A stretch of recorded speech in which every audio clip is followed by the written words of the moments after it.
There's a lot happening with New Jersey's child welfare system. We want to help you make sense of it and share our story. This is DCF on the Air. This is DCF on the Air, and I'm Jason Bukowski. The New Jersey Department of Children and Families has been undergoing a transformation, and that's really the whole crux of the entire podcast. We want to talk about that. We're really trying to adopt a prevention mindset across all of our programs and all of our initiatives. And it's not just talk. It's not just us talking about it. In the last several years, we've actually seen a shift in funding from the reactionary child protective services side of the equation to more of an upstream prevention. And that doesn't mean that child protective services is going away. I think that service is always going to be needed.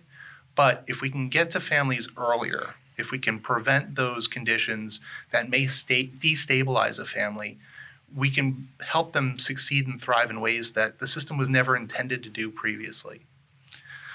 In 2007, we launched a model of family success centers in New Jersey with $4 million appropriated by then DCF Commissioner Kevin Ryan.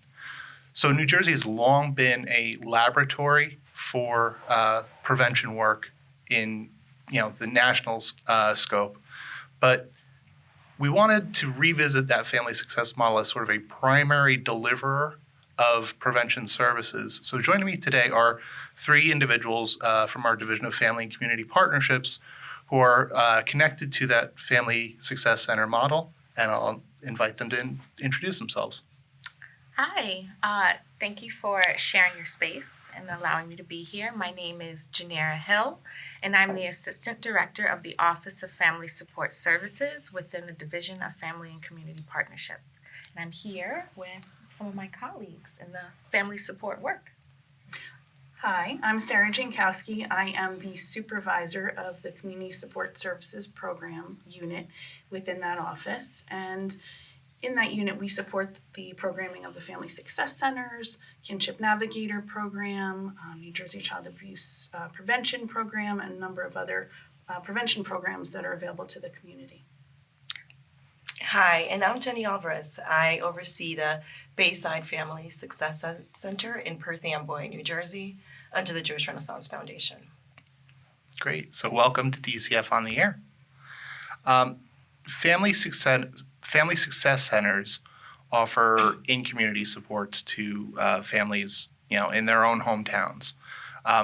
What does that look like for families that come into the door at Family Success Centers? And I don't know if Jenny, you have some knowledge of this. Yeah, great question, Jason. At the Family Success Centers, it's a very strength-based program. We really meet our families where they're at. We tailor our services to meet each individual family needs, right? We recognize that not every family is looking for that same resource or that same information. Yeah. We really try to meet them where they're at. We consider the community makeup. We look at the demographic of the community. We get to know who are the real stakeholders, the partnerships, the important partnerships to meet those needs in the community. For instance, in my community, it's a very predominantly Latino community. So you'll see that a lot of our marketing material, our calendars are all in English and Spanish. Even our staff are bilingual to the workshops, to the programs that we offer. It's really just finding a way to gain the trust of our community. And I think it's so important to, at least in building trust within the community, to go into a program and see someone that looks like you, that talks in your language, that can connect to you on a human level. So that way, we're removing some of that stigma and asking for help. Agreed. I think it's important to connect, to be able to really do the work. It's important that they see themselves in you. And we try to do that every day in everything that we do, especially in the programming and workshops that we offer free to the community. Great. So Family Success Centers, I know we talk about this as sort of a source of primary prevention. How exactly does the Family Success Center model prevent child abuse and neglect? And then beyond that, what's the difference between when we talk about prevention, primary prevention versus secondary or tertiary prevention? How do we, define that?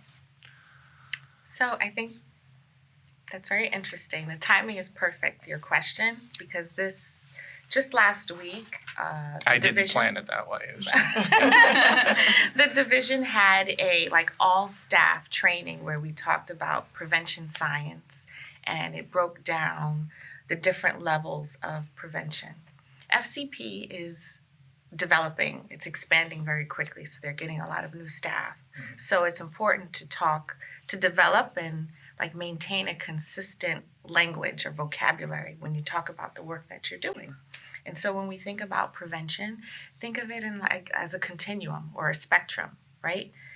You have primary, which there's a really cool image that we used in the training slide where, it's universal. It's for everyone. And I used to be a Family Success Center director as well. Okay, great. When, along with Jenny in the network, provider network. And so there are some families that I saw that had no idea what Department of Children and Families were. They didn't know, what Child Protection Services was. They just knew that this was a really cool place to come to, and it made them feel good, and there was activities that were free. They could have fun with their family for free. Mm-hmm. So universal, you're pushing messaging, resources, information, education, informing community. Sure. Everyone, universal. Then when you kind of move along, you get to secondary prevention, and that's taking a subset of that larger population. These are individuals or families that may show some type of risk. Maybe mm-hmm. there's some substance misuse, or maybe there's a developmental delay. And so these families need a little bit more intentional programming, specific targeted programming to help support their needs. And then when you go a little bit further along that continuum, you get to tertiary, where it's much more intensive, and you have families that are involved in the child welfare system. And I think the Family Success Center model can help families along any point in time where they're at on that spectrum. I think the intensity level, there's going to be a little bit more supports and hand-holding. I think more of I'm trying to think of the word, of a multidisciplinary team, okay. Different people involved to support as you kind of have the tertiary, because it gets more smaller and targeted, and that's a more special. So it's almost and that's a really interesting kind of approach, looking at it from a continuum perspective. So, primary, everyone can benefit. We start to winnow that down, and then as we get to secondary, tertiary, then we start moving into the realm of protection. But as we start to think of how we support families as a department, we're hoping that the smallest bucket of families that we support are those families that are in need of protective services, because those are the families that maybe couldn't be stabilized with, supports from a Family Success Center or universal protections, or maybe slightly more intensive protections. So as we think about it in terms of a continuum, it's the largest group kind of winnowing it down to the smallest group. I think that's really interesting. The services offered at Family Success Centers, and I think we talked about this a little bit, it's sort of that multidisciplinary approach, or different aspects of different centers, for different families. But I'm wondering, do the services offered differ from community to community? Because I think there's 59 total Family Success Centers in New Jersey. 57. Okay. Yeah. And the mobile. So I'm just, I knew there was one more. See, I knew it. Yeah. But 57 plus mobile Family Success Centers. Do those services differ from community to community, and why, if they do? Well, I want to say that we all follow the same model. We're very strength-based. We're very welcoming. I would like to say that if you walk into any Family Success Center, you would feel the same approach. However, every FSC is tasked with tailoring their services to meet that community's needs, right? What are those gaps in services? What does that community really need or would like to see more of? That may differ. However, our approach is the same. Yeah. So communities that offer maybe English as a second language courses or citizenship courses in areas where there may be undocumented residents, that kind of thing. Right, you hit it right in the nail. Yeah. In fact, in our community, we're seeing an increase of undocumented families. And we, as the Family Success Center that operates in that community, we are looking to tailor our services to look to find those resources that those families need more of, or connections that they'd like to learn more about. And that may not look the same as a town over. Yeah. Let's talk a little bit about the 57 plus mobile family success centers that are in New Jersey right now. These are locations that are situated typically in community, maybe on a main road, storefront. But when you walk in the door, it's such a welcoming environment. It feels like home. There's a kitchenette. There's, comfy chairs, much comfier than this. I know I need to get a couch. Why is that so important as we're inviting families to receive help?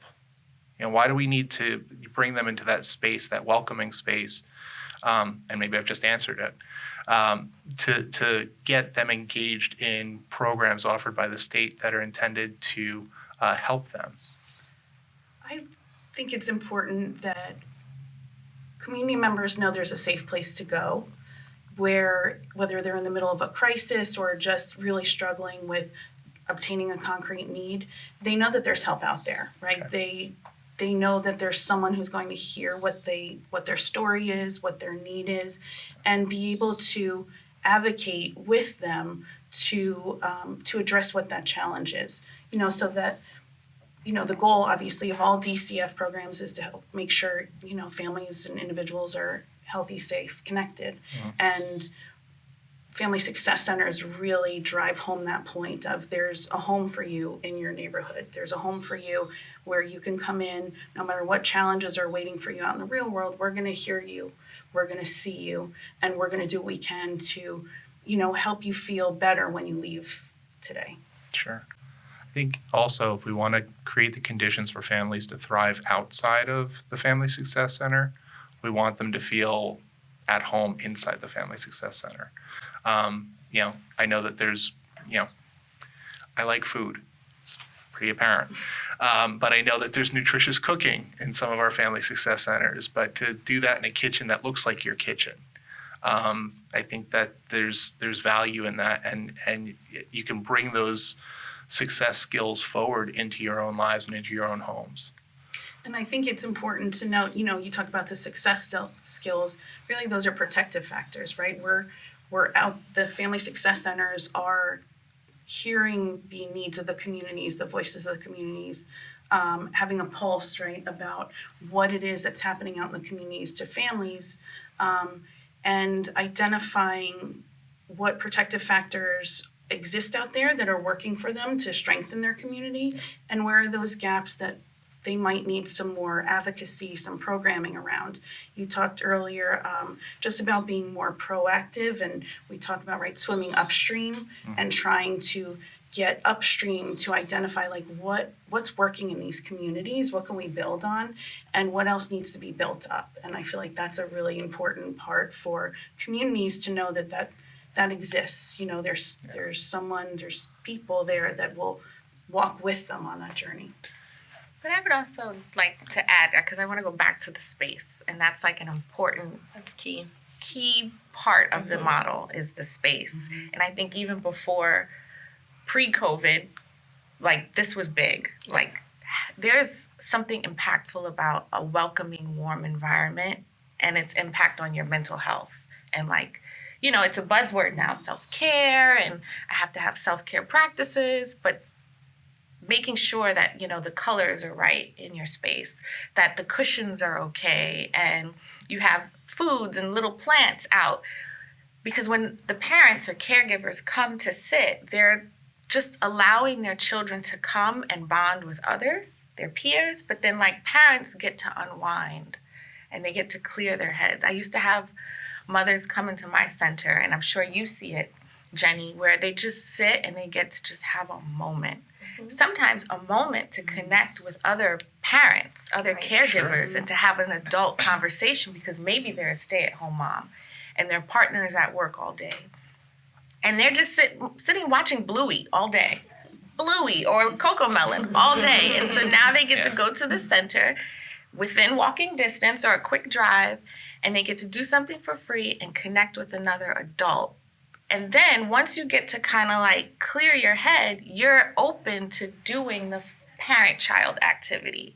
You can do the nutritious cooking class. You can step up and say, hey, I want to volunteer and lead an activity with one of Jenny's staff members, right? So like, how do we help to get the parents like stable and like comfortable and like, oh wow, I could do this. I have support in order to kind of do a little bit more. So you're empowering, you're activating people just by simple like decor and space. Right. Yeah. You know, I'd like to add to that. I think that the inviting aspect, remember, this is a program that families choose to come to. It's not anything mandated. So you see them coming back and back again because there's something about that connection, that welcoming atmosphere that really brings them back. I tell my team, you know, at any given time through life, we all go through crisis. And our purpose as the FSC is to really help families navigate that better. That's the key. Guaranteed to get into a crisis. Absolutely, yeah, right? Someone may lose a job, right? A caregiver. You know, someone may get sick. How do we navigate that? At least they know we're there. We can advocate, you know, for them or with them and help them navigate whatever it is and where they need to get to, right? So it's what we really strive to do every day at the FSC. Yeah, and when you think about you know, building up people's stores of resilience to navigate those crises, you know, it's, you know, your internal resilience. It's what you're carrying, the internal strength that you have, and it's also your external connections. So you're helping them build village and, you know, connecting to other people so that even like the little things, you know, I got to run to a doctor's appointment and I don't have anyone to watch my kid, but I do know, you know, so-and-so from the Family Success Center, we've become friends, and I can say, hey, can you know, my kid come over for an hour while I run to this doctor's appointment? You know, those sort of like connections, you know, you're in the community, but you're building community. And I think that's so powerful. Yeah. Yeah. So. I just want to add to that. I think an important part of that is, you know, that transformational engagement that the FSCs are, you know, really living with the individuals and families and community partners in their community. You know, their FSCs aren't just, say, dictating, right, what the community needs. They're really lifting family voices, those with lived experience, to really have them at the table to make decisions about what does our community need. So how does that translate to what we can offer as a FSC? Yep. And just, I think it's so important that the FSCs really are doing all of this prevention work in partnership with families and not for families, right? They're really doing it with and hearing the families and really working together with them as decision makers to move the prevention work forward. Yeah, and I did want to ask about that because, you know, we talk about family voice as one of our core approaches within DCF. And I feel like Family Success Centers, you guys were there before family voice was even like defined as a core approach for our work. But as we think about, you know, not just how do we engage parents in offering services, but actually engage parents in leading the work of Family Success Centers, what does that look like? How do we provide shared leadership opportunities for parents to get involved in directing the work of the FSCs? So I want to say, like you put it so well together. FSCs had created a platform for parents to be able to engage and to also provide feedback, insight. You know, they are the experts of their community and of their lives. So we have a community advisory board or parent advisory board, like other FSCs may call it, where our parents get together, our parent leaders get together, and they share what they would like to see more of. You know, what are those gaps in services that they feel should be addressed in their community? And we work collaboratively to meet those needs. Some of these same parents and other parents that participate in our programming are our volunteers, right? They have a say in how the program is structured or how it's set up, to even providing feedback consistently. We survey them as well. Because I think there's always opportunity for growth. And we want to learn if it was impactful, if this is something they would like to see more of. Ultimately, this is their family success center, and they should have a say on what happens here. And I know that there are parent representatives on some of the advisory boards and all of that as well, but not every parent necessarily feels comfortable stepping outside of themselves and saying, oh yeah, I'm willing to volunteer to, talk about my experiences. So I think having that multitude of opportunities to do that through surveying, through conversation, it really is key. I know Jenny talked about practice, and I guess I would love to talk about the policy and procedures behind the practice and how we support the FSC model. What you're describing, Jason, because I love little tidbits of history. I had an old supervisor who her side gig was a professor, and my first day of work, she had me read through the history of child welfare all the way back from the orphan trains. And so I sit and talk with Sarah and how important some of this stuff is. And so you think about the settlement house movement. That's what you're describing. That's the work that's happening. We're seeing pieces of that where these were places in communities, urban communities, where there was an influx of immigrants, new Americans coming. And so these houses help to support these individuals with ESL classes and volunteer and job readiness. Fast forward, that's the 1800s. You fast forward to the 1960s with the Black Panther Party social programs, where across the country there were cities that were doing free food programs and clothing and health clinics and free ambulances to kind of respond to the needs of the community and activate people to step up and to make changes within their own community rather than waiting for government to do something. And so sometimes we find that institutions are a little slow and behind, but I think with Commissioner Byers, she's really pushing us to make sure that we are right along with the grassroots organizations and the work that's happening on the ground. And so constantly talking to Sarah about talking to providers about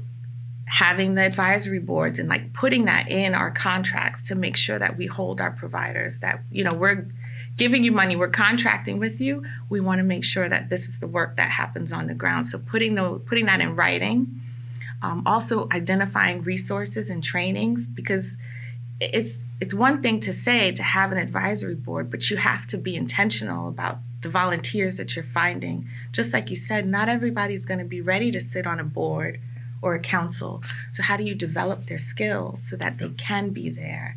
And so identifying those different levels of a volunteer, and how do you build their skills? Just as you would someone who's on a payroll, right? We send our staff to trainings.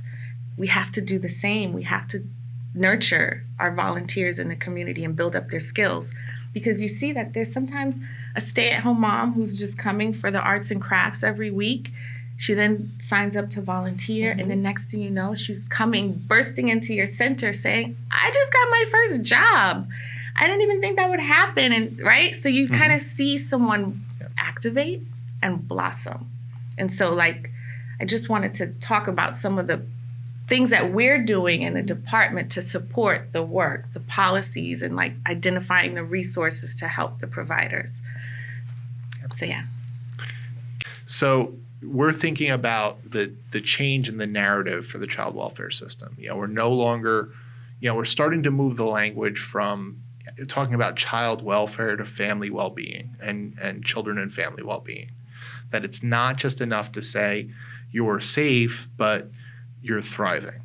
And when I think of all of the different programs that we have out there, things like universal home visiting, NJ4S, all of the birth to age 5 programming that we have, all of that is driving to that point of how do we support families, how do we strengthen families and empower them using the protective factors to help them be the best that they can be, so they never have to call the child welfare system. They never have to call Child Protective Services. When we think about that sort of change in narrative, in how we talk about the work and how we do the work, how are family success centers contributing to that? Well, I think family success centers invest in each family member. It's not just the child per se, or just focusing on parent-child activities. I think in our perspective, family well-being includes the safety, health, and financial stability of everyone in the family, right? If mom and dad are good, if grandma and grandpa are great, then the overall family unit is going to be successful. They can work towards goals together, right? And it's a more successful, more well-rounded family unit. I hope that answers your question. No, absolutely. I think it's also showing, you know, on a broader perspective that the state, you know, really prioritizes the well-being of families and children, and it's not, it's intentional, right? It's not meant to cause more trauma to families and children, because we know, you know, child welfare involvement can do that, but really backing it up and saying, we support you.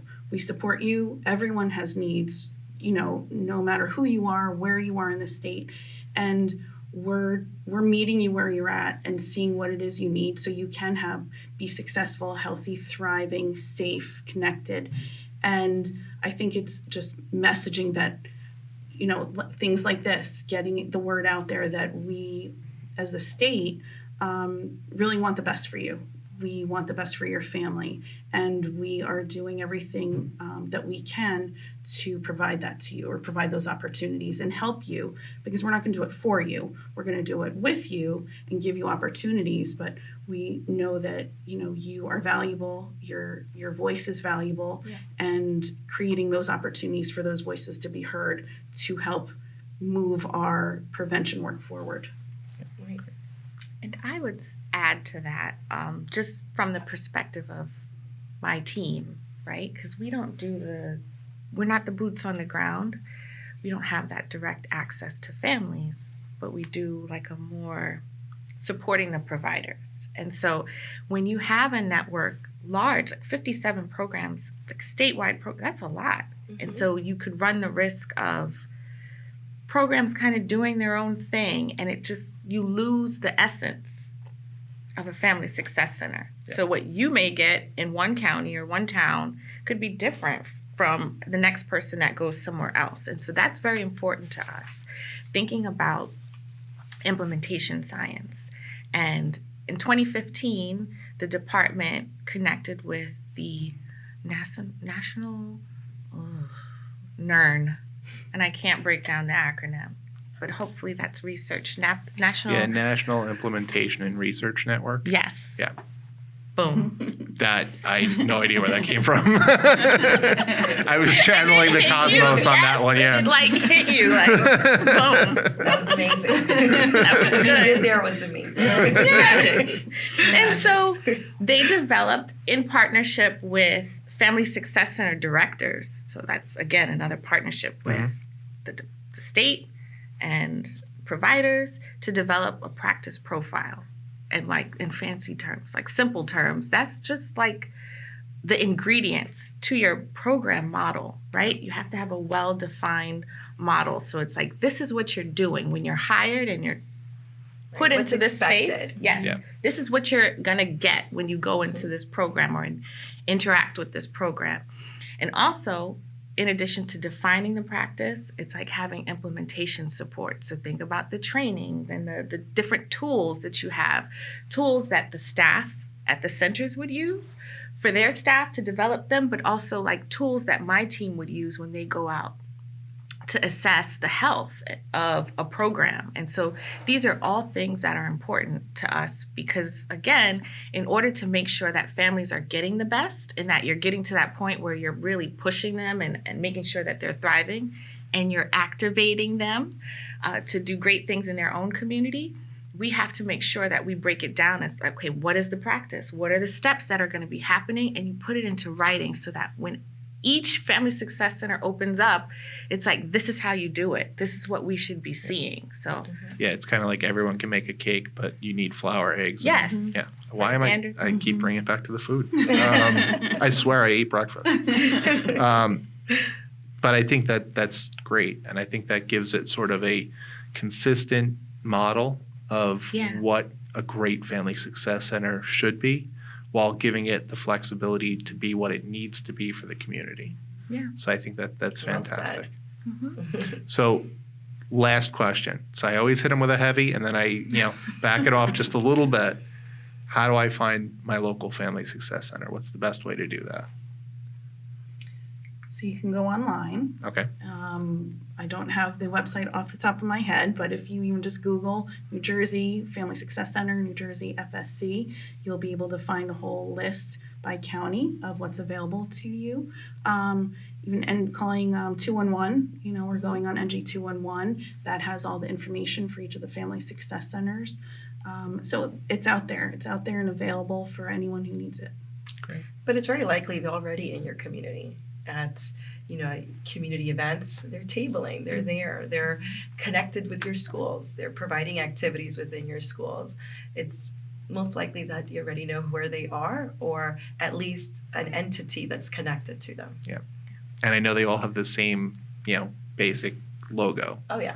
Yeah. So look for that logo. All right. So April is Child Abuse Prevention Month. And the reason we wanted to have this conversation for April was specifically to talk about the many facets of our work that are connected to the prevention continuum.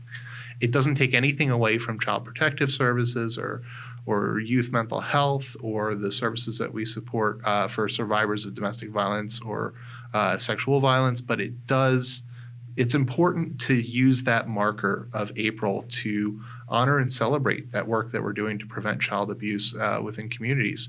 And thank you for all of the work that you do to do that. Next month, we're actually having our first repeat episode. We're doing a redux. So we've been around long enough that we can start to, reconnect with certain subjects. And the New Jersey 4S, which we talked about, has been up and running for most of this school year. We want to bring them into the studio to ask them about how it's going so far and to talk about where it's going next. So I really hope you can join us for that next conversation. Until next time, on behalf of the Office of Communications and Public Affairs and my producers, this is Jason Bukowski for DCF on the Air, and hope to see you soon.